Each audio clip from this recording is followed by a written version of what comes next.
Police নির্বিচারে শিক্ষার্থীদেরকে লাঠিচার্জ করছে। এই অধিকার তাদেরকে কে দিয়েছে?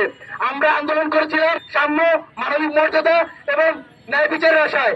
আমরা যদি একটা নাগরিক হিসেবে, শিক্ষার্থী হিসেবে যদি সেই মর্যাদাটাই না পাই, একটা সদস্য যদি আমাকে কোনো ধরনের অথরিটি ছাড়া, কোনো ধরনের অ্যালিগেশন ছাড়া রাস্তায় ফেলে লাঠিচার্জ করতেই পারে, তাহলে এই রাষ্ট্রের লাভ কি, এই সরকারের লাভ কি?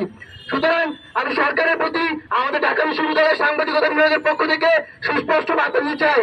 সাংবাদিকতা বিভাগ একই সাথে ঢাকা বিশ্ববিদ্যালয়ের শিক্ষার্থীদের উপর যদি সেই মর্যাদাবিহীন কোনো কাজ করা হয়, বারবার যদি তাদেরকে কণ্ঠরোধ করা হয়, কিংবা তলে তলে যদি কারোর সাথে আপোষ করে একটা নির্দিষ্ট পথকে বা আদিবাসীদেরকে দমন করা হয়, তাহলে ঢাকা বিশ্ববিদ্যালয়ের সাংবাদিকতা বিভাগের শিক্ষার্থী এবং শিক্ষক এবং ঢাকা বিশ্ববিদ্যালয়ের সকল শিক্ষার্থী সবাই একজোট হয়ে আদিবাসীদের পাশে দাঁড়াবে এবং তাদের অধিকারে কাজ করবে।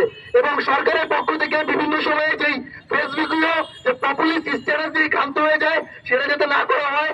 এই আন্দোলনে যারা হামলা করেছিল তাদের প্রত্যেককে যদি বিচারের আওতায় আনা না হয়, তাহলে আমরা ধরে নিব যে এই সরকার হয়তো যারা হামলাকারী তাদের সাথে যোগসাজশ করে এবং তাদের সাথে একমত। আর সহনশীলতার মাধ্যমে সকল সমস্যা সমাধানের যে সিদ্ধান্ত বাংলাদেশের মানুষ গ্রহণ করেছিল, সেই সিদ্ধান্তকে বৃত্তাঙ্গুলি দেখিয়ে একদল উগ্রবাদী গতকাল আদিবাসী শব্দের বিরোধিতা করে পাহাড়ের লোকদের ঢাকা একটি মিছিলের উপর যে হামলা করেছে, স্টাম্পের মাথায় লাল সবুজের পতাকা বেঁধে তাতে আমার বোন শ্রেষ্ঠা, আমার ভাই ববি সহ আরো অনেকের রক্তে পুরো পতাকা রঞ্জিত হয়েছে। বন্ধুগণ, যে সংগঠনটি হামলা করেছে সেই সংগঠনের নাম sovereignty for students for sovereignty.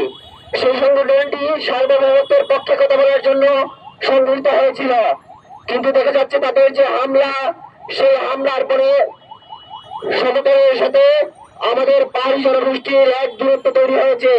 আমরা সমতলের মানুষ আপনাদের বলে দিতে চাই, আপনাদের সাথে আমাদের কোন দূরত্ব নেই। আপনারা এবং আমরা সবাই বাংলাদেশি। আরেকটি কথা স্পষ্ট করে জানিয়ে দিতে চাই, রূপায়া শ্রেষ্ঠ তঞ্জুকা দিদি আমাদের ভয়েস, তিনি সবসময় তাদের অধিকারের জন্য লড়াই করে যাবেন। কেউ যদি বাধা দিতে আসে তাদেরকেও আমরা দেখে ছাড়বো ইনশাল্লাহ। সর্বশেষ যে কথাই বলে শেষ করতে চাই, কথা বেশি দীর্ঘায়িত করতে চাই না। বাংলাদেশ সবার রাষ্ট্র হবে, বাংলাদেশে সবার অধিকার থাকবে।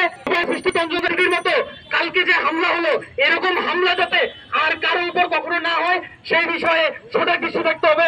ধন্যবাদ সবাইকে। এই